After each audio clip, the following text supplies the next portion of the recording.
The views expressed in this presentation are expressly those of the presenter and do not reflect the official policy or position of the University of Nevada, Las Vegas, the United States Air Force, Department of Defense, or United States government.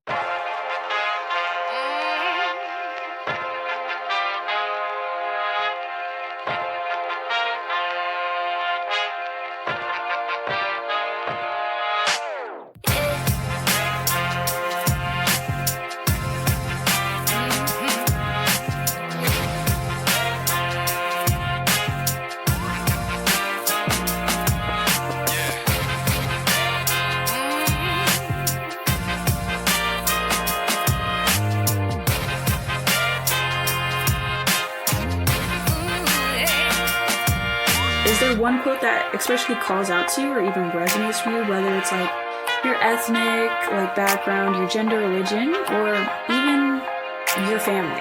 Of course, but let me do my thing and keep it 100% faithful for you all. Good morning, good afternoon, good evening worldwide. You are now listening to the hottest, we, the Rebel Nation, the Revolution, the Revolt, and the most hype OFC in the enterprise. That'd be me, Christian, the Hype Man, live from the University of Nevada, Las Vegas. And we got a spot all up in your multimedia. So my saying to you is always be prepared to say the right thing or do the right thing. But most importantly, be ready to possibly be looked as a villain for it. Okay.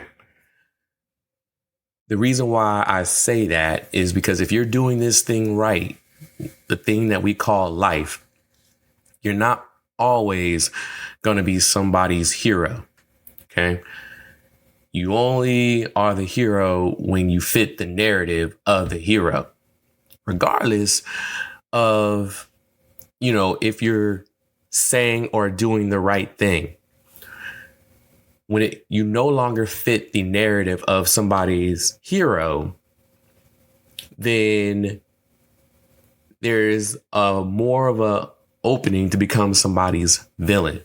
And what I mean by that is, again, if you're doing the right thing and you're providing the feedback and you're living this thing called life, not everybody does life the correct way all the time, right? Not everybody hits the standards all the time, even though they try to hit the standards all the time. Not everybody says the right things or does the right things all the time. When you have been trained and taught to speak up and let people know what the standards are when they are not being met, not everybody is going to accept that feedback. Regardless the fact that we are trained to receive feedback, not everybody is going to receive it the way that they have been trained to receive it and actually analyze what's really going on. Okay. As a result, it becomes a vulnerability, right? It becomes a possibility that you're going to be looked at as a villain because you're the one relaying the message. And you might just be the messenger. You might not even be the one who observed it. Somebody might be doing wrong, let you know because you're, the manager or the supervisor. Hey, I observed X, Y, and Z. That's not within standards. Just can you go and talk to your people and let him or her know that X, Y, and Z. Oh, okay, cool. Thanks for letting me know. Let me go ahead and do my thing. All right. That's my job. That feedback gets relayed to that person. That person does not like that feedback for whatever reason. And we're talking about, no, you're not talking about, oh, it's subjective. No, you were observed doing X, Y, and Z. That's not correct. The correct way is blank. At that point, when the feedback is not received properly, there goes your vulnerability of being perceived as the villain in somebody's life. You're not the hero anymore. If you're doing the thing that's called life properly, it is very, very hard to be the hero all the time. The only person probably has been the hero the entire time in ROTC is probably Tran. And Tran has probably said, I've had to be the villain a couple times and let people know what the deal was. Right. And it wasn't received very properly, but it was the right thing to do. OK, that's what I'm trying to get at. OK, if you're doing this thing right, then you're going to be the villain in someone's life because you're not filling the narrative of their hero. You're not telling them what they want to hear. You're telling them what they need to hear. And sometimes that's not what they want to hear. Let's break down a little bit what I mean by villain and how that kind of happens and why that kind of happens. Big one that I've seen in my life that I've got battle scars on from just doing the right thing is some people perceive it as a personal attack. It's never personal, right? If you're doing this thing called life correctly, it should never be personal when you're delivering your feedback. Even though it might seem personal, even though like you personally want that person to be awesome, that could be personal. But when you deliver your feedback, it should be, hey, it's not personal. Here's the standard. You didn't reach the standard. Here's what you were supposed to do. You didn't do it. Here's the rule about this. You did not follow it. So let me give you this feedback real quick. And some people just, they take it personally. And I'm not talking about the things that are debatable. I'm talking about black and white, open and shut case, things of that nature. I'm not trying to murky the water here. I'm trying to give you the straight up and down about it, the black and white. You'll tell an individual or a group of individuals, hey, this is how it's supposed to go down. You're supposed to get a 75 on your PFA. You got a 72, right? That is not the standard. And some people will still take that personally. They take it as an attack, right? It doesn't make sense why, but they will. And that person who's delivering that message is seen as the villain, right? You know, everybody's on me and all this other stuff like that. And that may be true, but that's the reason. Okay. Feedback can be a very emotional process for a few reasons, but people, you know, are over emotional when it comes to feedback. Feedback is just supposed to be straightforward for the most part, but sometimes it gets emotional. You got to think about that as well. When you deliver feedback, be prepared for that.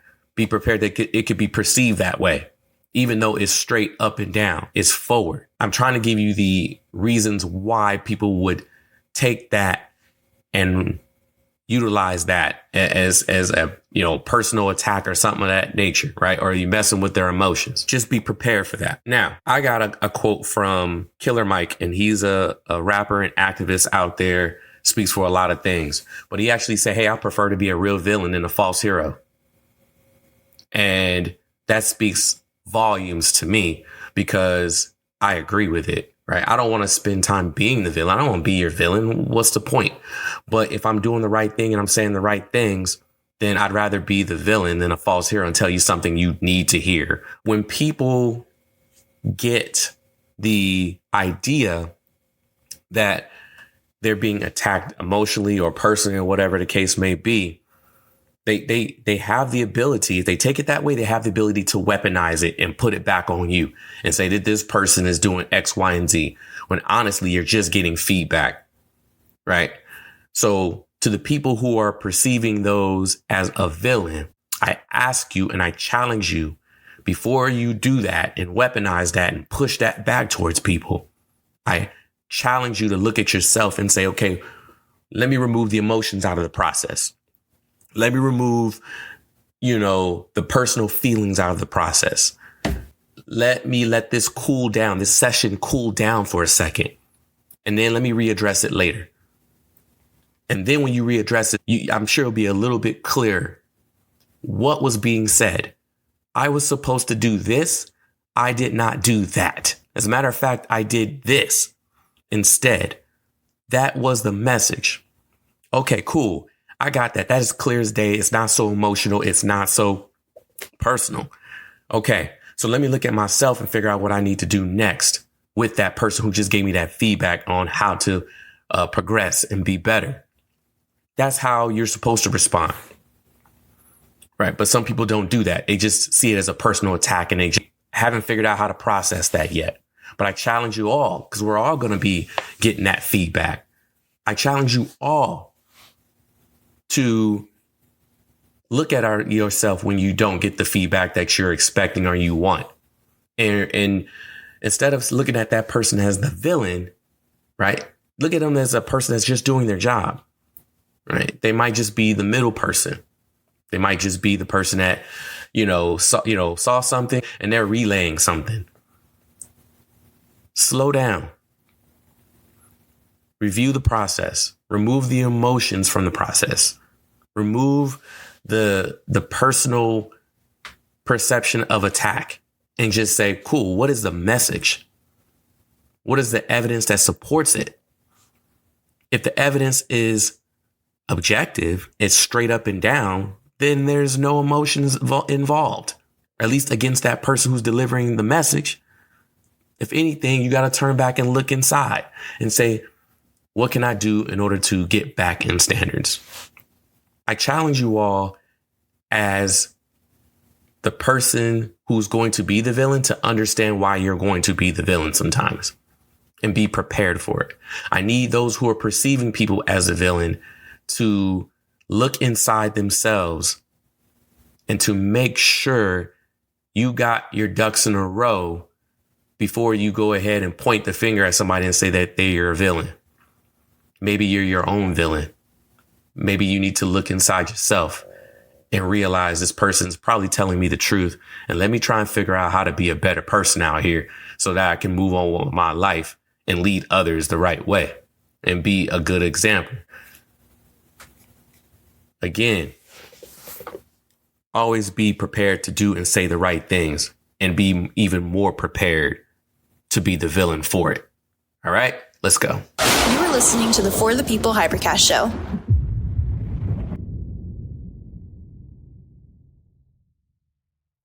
Here we go. Engine number 9 going down the Vegas line. If that train gets off the track, pick it up. Back on the scene, crispy and clean. You can try, but why when you can't intervene? Ladies and gentlemen, we are back again. It is that time. It's time to be grateful. It's time to celebrate. Another day to take on challenges. So tell your people that you love them. Red Alert is back. God in the universe have done it again. Another round, another chance to be better, greater, stronger, and faster. Another week that Red Alert gets to do its thing. There might be other shows around here, but they not us. So give it up and be grateful for the chance to be able to get out there. Let them know who you are, that you will not be defeated today, tomorrow, next week, or anytime. All right. We got a lot to do today. We got a lot going on, but we can't get this show on the road without giving our due propers to everybody who gets them today. A lot of people don't want us out here exposing the information, but my advice to you is to change the channel and get your hate on in a corner somewhere else. We're not worried about it because most haters are not doing greater than who they're hating on. On another note, in case you haven't noticed, it's February. We all know that as Black History Month. And in case you haven't noticed, I'm a Black American. So I'm going to go ahead and take a moment, educate you guys during the opener. Okay. Black history is American history. So let me count the ways, a few ways. Okay. If you guys don't know, the traffic light, peanut butter, potato chips, the modern security system, the gas mask, the super soaker from the 90s. All right. The automatic gear shift, the gaming cartridge, the hair straightener, just a few things, few contributions that Black Americans have had in not only this country, but the entire world. So give it up, February, for Black History Month. Hey, I'm going to be getting crazy with it throughout the show. This is American history, so make sure you guys give it up. Celebrate that as well. Red Alert team is ready to do its thing. Let you know who's in the building. Hey, you guys are clear for the overhead pass and buzz the tower at this time. Okay. So first and foremost, we have Cadet Trio, Fernanda Ballesteros. Alive and well. Next up, we have Cadet Camilla Valentine. Here and ready to dive in. Sweet. And then we got a bunch of guests in our airspace today who just happened to drop by, and we are super excited to have them down and ready to go with us. We have, of course, our current wing commander, Cadet Chad Galanga. That's me right here. All right, cool. And man, craziness. We have some former wing commanders up in here. All right, who have became LTs and actually in the field. They'll be able to give us some perspective of what's going on out there as lieutenants. We have Lieutenant Blaise Cohen and, of course, his better half, Lieutenant Stephanie Cohen, up in the building. Where you guys at? What's up? Better than I deserve. Thanks for having me. And I'm better than ever. Hey, everyone. Yeah. So, final shout out to all that work in the background to make this thing happen. We have Felicia Ricafort, Tanya Madrano, Mr. Robert Cooper, and of course, Mr. Transmission himself, Min Tran, and our marketer, Joselle Santa Anna. And last but not least, we have Cadet Wade. He remains in the pattern. He is ready to land this bad boy. What are we talking about today, Cadet Dante Wade? Yeah, buddy. What's going on, everybody? Welcome to all the guests. It is great to see everybody. It's always a blast to reconnect with the past. So before we really jump into the main topic, this weekend, I, along with a lot of the other fiscal year 24 counterparts, have probably applied for graduation at some point. That's usually what you do when you get to the end of your degree in ROTC. And for UNLV, our graduation deadline is March 1st. And I was, going through my UNLV transcripts and all this stuff. And I was looking back and I was like, dang, I only need like 120 credits to graduate, but we have like 160. If you're a mechanical engineer, you're like somewhere around there. And I'm like, what? Why is there so many credits on here? Like, that's a lot of money probably. So I was looking back at it and I was like, dang, all of these AES and ROTC classes are really adding up. And I was thinking back to basically all the classes that we've done, all of the experiences. But I also thought, man, these credits, they aren't free. Like UNLV, the average cost per credit is around $418. And some of the lessons we went over, a lot of the young cadets in the 100s class, we learned about like where the commission comes from and where officers come from. And usually officers used to be people within the city or the community that were a part of the upper class or the hierarchy. And so basically, if you had money, you were put in charge. But I was thinking about it and I was like, okay, they paid for their commission back then. How much does a commission cost in Las Vegas, Nevada right now? So I got some numbers. So there are 32 total credits that you need to get in aerospace studies minor to commission and become a second lieutenant. We said the average cost is around $418 per credit at UNLV. That comes out to a whopping total of $13,381 for a gold bar on your two shoulders. I just thought that was interesting. And when you think about it, that's the local cost. If you go to a different college, if you go out of state, you might be paying $50,000 a semester or something. So the costs may vary, but that is if you don't have any of your own scholarships that you got from high school. Maybe you're on HSSP, a lot of things that cover it differently. And I was thinking, man, with the shift that AFROTC HQ has gone to pushing their recruiting and their money for tuition fees, it's really been a good change for students because they used to push HSSP a lot harder, and we would have a lot of HSSP students that would come in. And when you're on that first semester of HSSP, high school scholarship program, you get basically a trial period. So you sign the paperwork, but you can leave after that first semester if you want. And we typically have a lot of students that get it and join, and then they leave. They're like, man, this blows. And it's like, snap. Well, sorry, at least you got a free semester of college. But now they have shifted towards I believe it's the CSL program. Correct me if I'm wrong. But you're now pushing scholarships for cadets that come back from field training. You now get tuition covered for, you graduated and it's been determined that you want to stay throughout this program. And once you contract, it's like, boom, congratulations, welcome to the club. So what do you guys think about all of that? The cost of the commission, how AFROTC and bigger Air Force is kind of reprioritizing their goals to get more cadets across the line, especially with recruiting numbers and all that. What's the thoughts? I reserve my comments for the rear, but you guys go ahead and do the thing. Cool. Yeah, I'll chime in real quick. I think that's a huge number, and that's just for the AES classes, which gets you that minor and that base level of information on being in the military and being an officer. But what's also staggering is the amount of money that's invested in you or you're investing in yourself with getting the actual degree. I graduated almost 3.5 years ago now. And I think after I did the math similar to you did, I was so fortunate. I was an HSSP guy. So my tuition was covered, but all in all, including like my stipends, books, tuition for 4 years, summer classes, everything, I think it was around 65, 70 grand,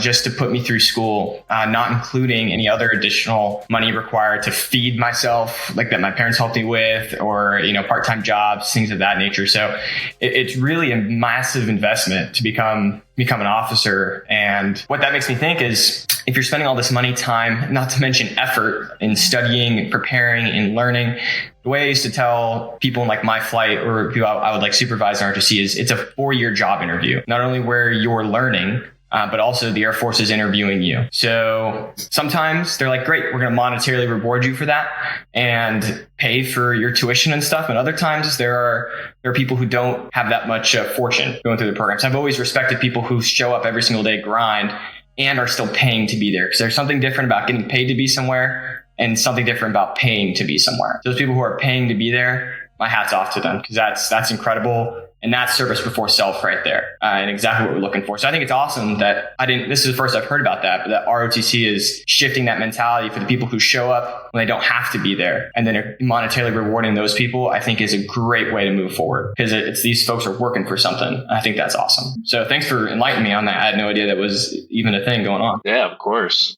Sweet. Okay. Question. Trio. So a lot of the money that we have that's allocated to cadet awards, it also helps out offset some of that cost that our students have.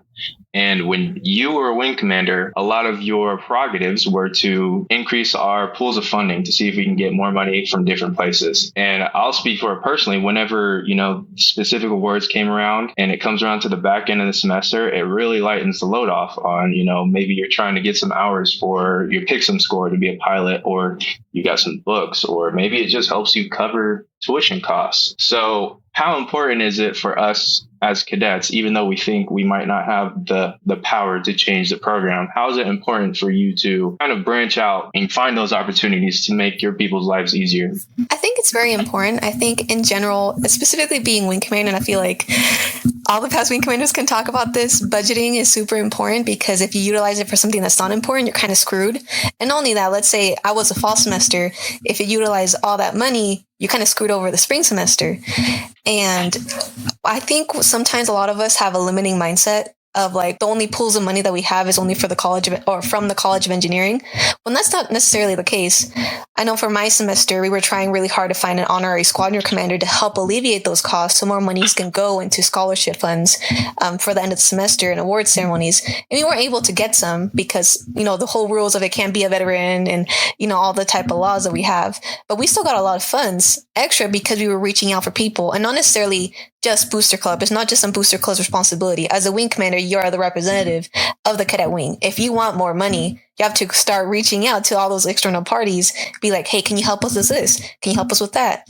And it's a very much like, I give you this, you give me that relationship. So it's not like it's not just for free. Maybe some, for free out of their willingness of their own heart. And that's awesome. But most of it's not. And I would say what was really nice about Colonel Young when he first came in, he told us from the very beginning of how he wanted to kind of reorganize scholarships, how there was a bronze, silver, like gold awards. So now we see, so we have more people getting those awards, because you do see those people who don't have, those scholarships to help pay for their tuition. And I still remember when I came into the program, I didn't know that we had to pay for ROTC. Like maybe there was a dumb assumption of mine, but I did not know. And then I realized that for AES and for LAB, it was basically $700. And I was like, oh shoot.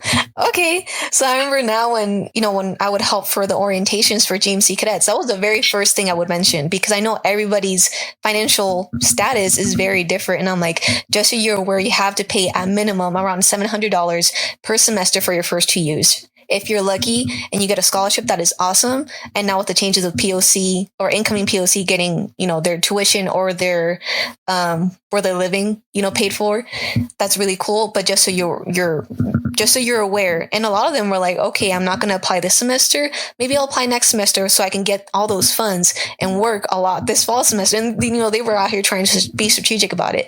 But I think we do need to be more vocal about it, even if it's something as simple. I mean, not that I'm hating on AFROTC and the websites, but even simply putting it there, I think would be really important, because it's nowhere there. You have to pay to be an ROTC, because it's pretty not talked about unless they tell you about it, or unless you're like me, where I sign up for the classes and I'm like, oh shoot, it's $700. So I think we just have to be more vocal about it, especially if we're going to be reaching out to different folks. Nice. That was a good input. Does anybody else have anything? I guess to quickly chime in there, all the numbers, just directly looking at like how much you're paying just to be in Air Force ROTC with the AAS classes and everything. We always preach it to our cadets here at Det for the priorities, which number one is always going to be your academics. And with that, like how much you're spending just on the academics portion, I think it further cements the fact that, yeah, that is a no fail, no kidding zone. You have to put all of your effort into that first. And again, just helps put it all into perspective, really. That's all I got. Priorities, 100% agree. And for anybody that's thinking about, the holistic monetary part of school and AFROTC, working a job and doing all these things, everybody asks it, like, am I going to be able to work when I do this? 100%. You will be able to do what you make time for. We all have the same amount of time in a day. Every semester that I was a cadet, I had a part-time job, so it's 100% doable. So if you want it, you'll get after it. Cool. I'll end on this note, and then we can go ahead and pivot to the next segment before Tran starts losing his mind. Okay. So, you guys talked about the costs and everything else like that. This whole program, whether you think about it from college or, ROTC or whatever the case may be, you guys, where you guys are going must win the day, right? What I mean by that is at the end of the day, your commission must be worth it. And once you guys realize that, oh, cool, the juice is worth the squeeze and we need, this is where we're going and this makes sense. You have to realize once you guys become lieutenants, like a big, huge door opens and the cost that you have to pay up front is worth what you guys get on the back end. You guys get the experience. You get the money back. You get a lot of things. You get a lot. We know that on the physical plane, but you get a lot of experience. You get a lot of interactions with different people. You get to travel. You become a world-class member. Once you graduate and become a lieutenant, you are no longer a local person. You become international immediately. So you need to understand that. But the last thing I want to end with is a quote that I get or remember often from my father. And let's get it straight. That's Milton Kelsey. That's my father. Rest in peace. But he would always say, if you think the cost of being intelligent and smart is high, try being stupid. Try being dumb, not knowing. Try not knowing. What's the cost of that? So I know from Front Street, it looks like a lot. And I know you guys got resources. You guys are gathering resources. I got it. But imagine not having the experience that you guys are about to roll into. The LTs, the experience that you're in, right? Like the juice is worth the squeeze. You guys have so many battle scars already. I'm sure that you've gotten since you transitioned active duty, that you could not get anywhere else. So the juice is worth the squeeze, y'all. I would say that to everybody. I know it's tough, but find your resources. Do not give up on that. Dig, dig, dig. You guys can do this. Once you get on the other side, you will not replace that experience with anything. It's worth it. Cool. So with that being said, we can go ahead and pivot. All right. Our main topic, you all, is the villain, as we already told everybody that was coming up. So I want to start with a quote I got from the internet, and I want you guys to let me know what you guys think of it. We got past wing commanders. We got past flight commanders. We got people who should be able to speak on this. And I expect you guys to give out a frenzy of experiences and battle scars and things of that. So again, we're talking about the villain. Okay. Somebody was in the middle of an interview and they asked, hey, how do you feel about being the villain in someone's story? This person replies and says, we all become the villain in someone's story when we no longer fit the narrative to be their hero and no longer meet the needs of that person. We don't spend enough time talking about the times when we are the hero, but when we are portrayed as the villain, it seems like an eternity. Now, with that being said, what do you guys think, especially when it comes to being portrayed as a villain? Have you guys had any experiences? What were how quick was that hero villain shift? What is on you guys' minds out there? I'm gonna leave it open to the floor. Let's go. Let's start with the LTs. Let's start with the LTs. You guys open the floor. Sure. Hey, so the one thing that I always keep in mind with this is that when people talk about perspective, everyone is going to have you as one slice of the pie. And so the reason why you're considered a villain is because they have other slices that they have had before. And so just keeping in mind that everything you say matters. Everything is important. Words matter. But at the end of the day, like, sometimes you might not be able to see the villain to hero timeline ever, And if you do, it might not be until way, way late in the game. Yeah, that's like my biggest opener for that, is that it's just going to be, you are one part of their story, just like you have a villain to someone else, or you might have a villain. And you're like, I don't agree with what they say. I don't like how they treated me. But it's because you've gotten a different set of treatment somewhere else that you preferred for your story, what makes sense for you. So honestly, like, especially coming into active duty, you got to just take it as a grain of salt and say, maybe I'm not a villain. Maybe I'm just offering a different perspective that they have not seen yet. And however they need to use it for their story is for them, because it's not about you. At the end of the day, it's about how you can make your team stronger. And that's pretty good. So, and I'll reserve my comments. I know what this is. So the answer to this is, but what do you guys think, for those who have transitioned from somebody's hero to the villain? What was the trigger? If you guys can recall, what was the thing that transformed you from a hero to a villain? What do you guys think? You got a good story. Oh, I kind of have one. I would say, talking about mentors, I mean, this is, I think, is where a lot of it comes from, is someone's following a path that they have learned to love because that's their mentor. And when somebody else has a different set of experiences and they're like, here's how we're going to shift, or here's how the mission needs you to shift. And if that's not following the path that they were told, well, I was told I was doing it right, going down this way. Now you're the villain coming in because you've now shifted their world and shifted their perspective. And it's hard to take that. And I try to just put myself in their shoes, that, hey, someone just told me something that now I have to fully change what I was doing. But again, it's not about me. But that's where I think the trigger was for me in one specific scenario I'm thinking of. Yeah. And in all my experience, like in ROTC active duty, I think when you go, in the simplest terms, going from the hero to the villain is when it goes from being easy to hard. When you tell somebody and your guidance is, oh, this is easy, just do this, until you have to shift to take care of that person or give them the guidance that they need. When that advice starts becoming difficult or uncomfortable, that is when you kind of can make that scary transition to being the villain. But I think you as a mentor, as a peer, as a good person, you have to understand that I think being a villain is time relative, and you may be a villain in one scene of the movie, and in the next scene, you may transition back to the hero again. So I think sometimes, like, there's a phrase out like right person, wrong time. I think that advice that stands true for mentorship and leadership.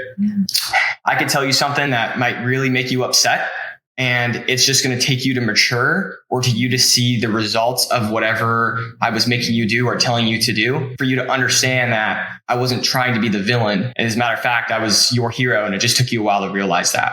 And I think as you guys move forward, whether in ROTC or active duty or wherever your paths take you, just remember, like, as a leader, you're supposed to care for somebody. And that's the only way to be a great leader. And sometimes, just like your parents did for you, sometimes you got to be hard on your kids. And I think that's the same thing you have to do with your airmen, or like me with your fellow aircrew. Like, there's a standard that exists, and sometimes we can slack on that. But sometimes you got to be the person that upholds it, because at the end of the day, like, your safety is involved, or it's somebody's success. They're kind of and that's go ahead, sir. That's the thing. So here's you just pinged on one of my biggest things that trigger the villain complex, in my opinion. Feedback. People do not like to hear constructive criticism when it comes to, what they're doing right, wrong, or whatever the case may be. Somebody, I know there's a witness in here somewhere where you had to deliver some feedback, and it's honest and it's the right thing. Here's a standard. You didn't meet it, and now you mad. Why are you mad? Why are you upset? Why are you angry? Right? You're supposed to get a 75 plus on your PFA. You got a 73. It is my job as your supervisor to tell you, here's the standard. Here's where here's where you are. Not good, right? You need to be here. And sometimes that's what creates the villain. Has somebody had that experience, and how did that make you feel? Because I got more to add to this. I'm an emotional person. I got stories innumerable, but I know you guys have stories too. When is it like you guys dropped some feedback and it did not go well, but it was the right thing to do? If I may first real quick say my, trigger for my semester. So I still remember, like, going way back, because I've reflected a lot of my semester, right? Because you're just like, did I do everything that I could? And I still remember that award ceremony when I got announced, you got wing commander, and I was, everybody's like, oh my God, I'm so happy for you. Yes, you're going to finally do change. And all these people saying the same thing. Yet when I actually started doing the change that we all agreed upon, then I'm the problem. And that's where I felt like the trigger was. And I was like, well, you guys were super excited prior to that. And now that I'm actually doing it, like, what's going on? Oh, dang, Ciotti's here. What's going on? I'm on 5% right now, so I don't know how long I'm going to be around, but I figured I'd at least... You jumped up in here for 5%? What's up?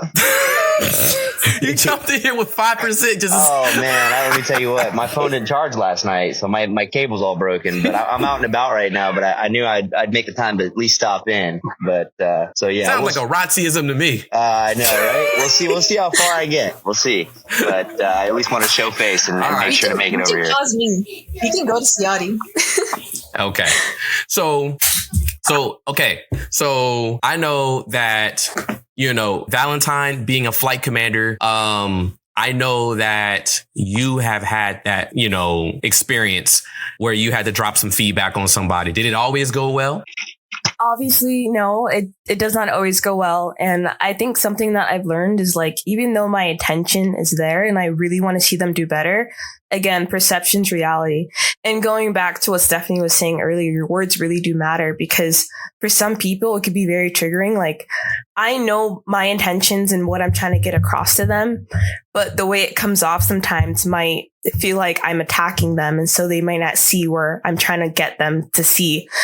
But I haven't had that many moments this semester, but last time I was flight commander, I definitely had those moments. Even just being a POC supervisor, where I had to give that hard feedback, and I could kind of tell just by the person's response that they didn't 100% agree.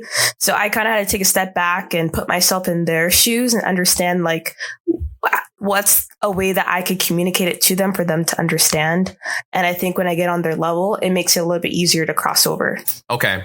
So we already talked about feedback as one of the triggers, right? Another trigger that I've seen throughout my time in ROTC and probably throughout my 20-year career, change triggers the villain complex. Now, y'all might not think, well, change is hard on everybody, but it depends on who's implementing the change. For example, the change of a deck commander, right? And here's how it ran before, and here's the concepts before, but this is how it's going down now, because I see something else and the boat is going this way. Now, I'm sure you guys have seen that transition happen where it's like, man, it was this way and now it's this way. Who the heck does this person think they are? And we've always done it this way. And they're automatically the villain. I have no idea, where this person ultimately is going and why they're doing it. They just automatically, you're the villain, right? So I know you guys have seen that, and you guys have been wing commanders. You guys have seen it. Like this, I know we went this way and did it this way, whatever. But I'm in command now, right? And this is where we're going, right? So what are you guys' experiences with that? Did you guys get a resistance? When did you guys become the villain? I know most of y'all, I know there's a story. I know there's a story where you guys became the villain as wing commanders. Ciotti, you got a story? Yeah, as we talk about kind of the villain arc per se, and the villain can, right, like you were talking about, definitely be both sides, you in the seat of leadership, or other people responding to a change in leadership. When I had my turn as wing commander, I think one of the big things that I wanted to at least stress was bringing together a community where we all felt like we could elicit feedback and be able to steer the boat a little bit. But at the end of the day, you're the wing commander for a reason, because your peers or your leadership or whoever put you in that position trusted you to be the final say and final authority. And that was something that was kind of hard for me coming up as 18, 19, 20 years old as a GMC cadet, and something that actually Lieutenant Cohen over there definitely had to teach me a lot of was be the one to make a decision. Sometimes you're going to have to be the guy who says, here's what goes and here's what doesn't go. I think in that wing commander spot, you're definitely more of a C-suite professional, right? You are the decision matrix that all problems and things are going to be processed through, not the one who's down and doing the work. And I think that position is the purest, most concentrated form of that kind of leadership. So when I came in, I wanted to do away with a lot of, our more friction oriented bureaucratic processes and give us the opportunity to go ahead and be able to actually have like a lot of efficiency to go out and make the mission happen, which is to train cadets to go and become officers in the Air Force at the end of the day. And in doing that, I think there was, right, like we talked about change, right? You're going to have that unfreezing, refreezing, and resistance period. And there was a little bit of that going on for sure. And I think some folks didn't like that, but what the thing that's going to get you through that at the end of the day, I believe, is having good tact and being able to explain the why behind things. I think a lot of people make changes and they sound good in their mind, but you have to make sure the people that are going to, one, be affected by those changes, and two, go out there and be the operators that implement those changes, have full grasp and understanding of why you're doing it. Yeah. So, and I'm gonna kick this part to Wade, because he's a pretty, in my opinion, he's a pretty stable leader. He keeps it pretty objective, doesn't let his emotions get into the process. And I might be alluding to the answer that I'm trying to dig out of him. But why do you think people make somebody a villain in the first place? They get the feedback, they don't like it, right? Why do you think, Wade, that all of a sudden you go from being somebody's hero to their villain, although the answer, what's been said, is correct? What makes that happen? Where's the chemistry inside? What do you think it is? Okay, that's a good one. So for me, I think it is having been exposed to it so much in the past. I come from a very, very heavy sports background and strict military, grumpy dad. He's probably downstairs playing Clash Mobile right now, but I've had an environment of just always getting dogged on. Like I'm always doing something wrong, which is good. And I've learned it. So then I think that is what has made me resilient to seeing people as, my villain. Like, for example, when Colonel Young came to the detachment and I was OG commander, he was dogging on me left and right. And I mean, everybody in the wing, realistically. But I never saw him as a villain. I was like, you know what? Appreciate it, man. Sweet. I'll get back to you next week. And just being able to, I wouldn't say I was numbed to it, but I kind of knew what the real meaning behind everything was. And I think if you're not exposed to that stuff while you're growing up, either as a child or in your like really heavy developmental stage in your late teens to early 20s, I think if you're getting the first taste of it, it's gonna burn. It was like me with pickles. I didn't really like pickles until I started eating them a little bit more. But I think that's what goes on inside. I could be wrong though. Yeah. So, and I'm gonna kick this one towards Galanga. So here's my personal experience, you guys. I'm going to share this with you guys. When, I'm a hero 99% of the time. Everybody comes to my office. Everybody knows where my office is. I'm usually there rendering the proper advice and making people feel better. Here's the napkins and the tissues and all that cool stuff. Now go on and do your thing, right? That happens, right? I get that. I pride myself on that. But sometimes there's a duality in me. Sometimes I drop the hammer, right? And I have to do that. That's my job. People don't expect that from me because I'm who I am. But I do have standards too. I know what the standards are. And when somebody crosses those or do not exceed those or says something wrong or articulates the wrong message, it's my job to step in, right? I hate being Captain Sledge, but sometimes I gotta be him, right?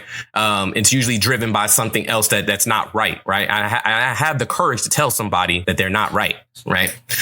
In my experience, it's the personnel being told that they're not doing the thing, meeting the standards, and then sometimes not being able to handle it emotionally, that they are not quite there, right? Nobody really tells me this. I'm 100. I'm always this. And for somebody to tell me that I'm not, right? That emotionally distracts me. That emotionally bothers me to the point where who the hell do you think you are? Right, telling me this, and I'm emotionally taken back by this, and I don't handle it, and it's personal now. And it never was personal. It never was personal. My job is to deliver that. But you guys, I've seen it, and you're gonna see it a lot. Where people like, dude, I don't understand why you're so upset. Here's the standard. I told you, and now you're mad at me. So and now that this is personal, I got to get back at you. I'm mad at you, right? I've seen that. I've seen that in the war. I've gotten battle scars about that. So what I'm saying is, if you guys have not experienced that, you will. Because you're dealing with people, and it's not a machine. It's not a password. You put in a password, it's wrong. You're wrong. That's the feedback, right? People are going to be the variation. So my question for Galanga is, have you experienced that? Have you seen it where it's been driven by emotion? And, was it you? Was it you driven by emotion on how you made a decision? I don't know. I just want to know what your experience has been so far as a wing commander. Right, sir. So we're about 5 weeks into the official game, I suppose, so far. And I would have to say that fortunately during my time as wing commander, I haven't had to necessarily witness that sort of kickback that is purely emotional, just because of the fact that me, myself, I try my hardest to be transparent. I'm very much adamant on the extreme ownership and just being clear with why I'm doing what I'm doing. But that being said, I know that that kind of pushback is very much imminent because, well, as we're facing and looking at some of the climate issues within the cadet wing that are stemming from things that I personally do feel I am responsible for on some things, well, it's not going to be so much of a bro culture where like I can let things slide, you know? So as I'm holding people more accountable, I'm 100% anticipating that sort of kickback because it's a necessary part of the process, I believe, which for me, if anybody knows me, I try to be chill, super easy, super nice to people. If I'm the one giving like, how do I say this? As Colonel Young puts it a lot, if I'm the one showing my teeth, then man, something's going wrong. And I'll actually caveat myself here and say that there were a few instances so far in this semester where I had to correct my team. And the unfortunate part about working so closely with people in Air Force ROTC is that chances are you're going to be working with your friends a fair bit. And in that moment, you have to decide within yourself, am I going to be a villain for this portion of time to make the right decision? Or am I just going to let things slide and be a villain to more people? That's something that I'm realizing more and more. Well, I'd rather be a well-written villain for one person than a sloppy villain for hundreds. Yeah. So one thing I give you guys advice on, and I know the wing commanders will tell you the same thing, Galanga. You're going to be the villain sometimes because you're steering the ship and you're the man, right? So, you know, a lot of people are going to be, you know, they don't want to go to change. They are feeling insecure about a change you're making. They're not so certain about where things are going. They can't see where you're going. Well, don't worry about it because the universe and God and everything gave you the vision. You have the vision. Of course, nobody else can see what you see. You are the only one who can have it, right? So you know, sometimes it is lonely. It's a lonely world sometimes. And I understand, but you got to do what you feel is solid in your heart and let the rest cast itself out as long as it has all the elements, you know, safe, effective, legal, ethical, moral, all that cool stuff. As long as it's got that, then we're rolling. And everybody, like Chief McKean said in my interview, everybody got to walk out that room lockstep. Everybody's got to roll, right? And no one will ever know that Ballesteros, the Cohens, Wade, or Valentine did not agree with you. We'll never know. That's how it's supposed to be in theory, right? But sometimes it doesn't roll that way because we're developing that ability while we're in ROTC. So it's okay to be the villain. It's okay.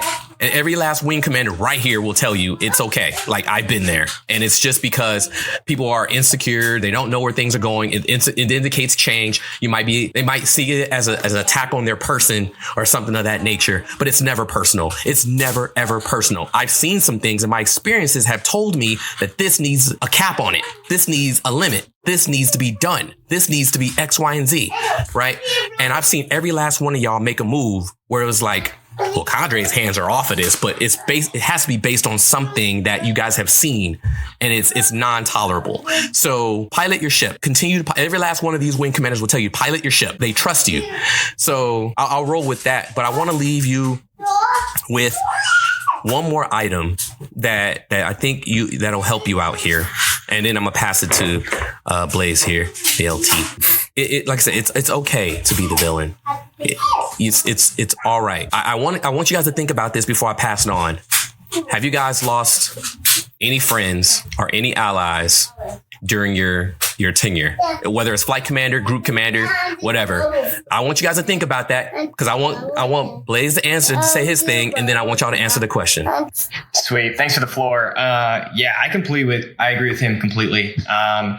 I will caution you to say it's okay to be the villain, but don't be okay with being the villain all the time. I think it's important to be in touch with your people enough to understand when you are making calls that they hate, they obviously hate it for a reason. And you need to determine is that because what I'm doing doesn't make sense, they disagree, they have a better idea, or this is changing the culture to something that is I'm not intending, or are they maybe being a little bit lazy and don't want to take on, whatever change that is and something that's difficult. So I think when you're in a position like the wing commander, it's very important to be okay with being the villain when you have to, but pick that hill to die on. Don't let it be all of them, because if you need to retain credibility and you need to retain people's likeness towards you for when you're trying to make really big pushes. And if you empty that battery really, really quickly, then it's going to be really hard for you to do the thing you actually really want to do. So the way I set it up when I was the boss was I was kind of good cop. And then I had Lieutenant Braden Hedge flying A-10s now, if you don't know him. He was my bad cop. And I was honestly, a lot of times I was like, hey, Braden, we got to do something. People aren't going to like it, but I need you to handle it. And he would kind of take that flack for me. That way you kind of save face and you can kind of be the person people are comfortable coming to with solutions. And you don't have to be the villain all the time. So if you can set it up that way, I think it's good, but be okay with being the villain. I would stray away from being it all the time. It's kind of my 2 cents on that. Thanks for letting me chime in. I feel like every semester is extremely different. I feel like mine just had a lot of variables just because we had Colonel Young coming in, who was extremely 180 from Colonel Williams. And not only was he leaving, but Colonel Williams left, but a whole bunch of other cadre left. So it was a whole new cadre dynamic that we had to figure out. And just given the fact of how the previous semester was, there were just so many things within the climate in itself that had to be fixed. And I think just as a wing commander, you always have to strategize your key players. And specifically, Brandon Garcia was my vice. He was a great guy. But given the fact of how his dynamic was with the rest of the class the previous semester, I couldn't have him be the bad cop. That would have added even more resistance. So I was like sad to say, but I have to be the bad cop. So I was a bad cop the whole semester while he was a good cop. When, reverse kind of like how Blaise said, typically the wing commander is more of the good cop because it's just kind of like you have to save face a little bit. So Colonel Young was almost like that guy that had to save face sometimes for me, because I remember even whenever we would have our POC hot washes or whatever the case was, he's like, this decision isn't coming from her, it's coming from me. And it was a lot of like tag teaming a lot of things, but it's because there was so many changes that sometimes it wasn't really all happy and jolly. It couldn't be, because we were just trying to strive for one specific thing that semester. And I remember him specifically saying, I don't care about morale this semester. Cadet De Leon can focus on that next semester. I don't care. You have to focus on all the problems that we have to fix this semester, and that is your job. And I took it very seriously. But again, there was just a lot of resistance due to people not being used to that direct feedback, all the changes, and kind of like how Captain says, you said, I did lose a lot of friendships because of that, because people could not move past the whole personal side of things, because it was never personal. But I think it was also due to the fact that just throughout my whole semesters in ROTC, I've been a very nice person. Like I smile, I care a lot, but I don't think people necessarily always saw that, like, I guess the other side of the coin of like, I can kind of be your enemy in a way, but not because I want to, but because I need to, because I need to change certain things. And when people saw that face of me, they weren't used to it. And then they automatically felt like I was just attacking them when it wasn't. And I gave people multiple tries and multiple, like, no, I'll hold your hand as much as I can. But when it came to the point where it was disrespectful, I was like, that's my limit. Like, I can't. And, obviously there was a lot of wing chart changes in my semester, training week 6. Good thing, Chad, you're still good. Mine was training week 6 when we changed a whole bunch of stuff within the wing chart, but I had to because I had no other option, because I already have exercised all other possible options. And, I was telling Captain Sledge, what was it, like sometime last week, I'm not going to beg for a friendship. If you don't want to talk to me anymore because of what happened in ROTC and you want to take it personal, then so be it. I'm not going to beg for you. I'm always here. If not, then we're good. So. You are listening to the For the People Hypercast show.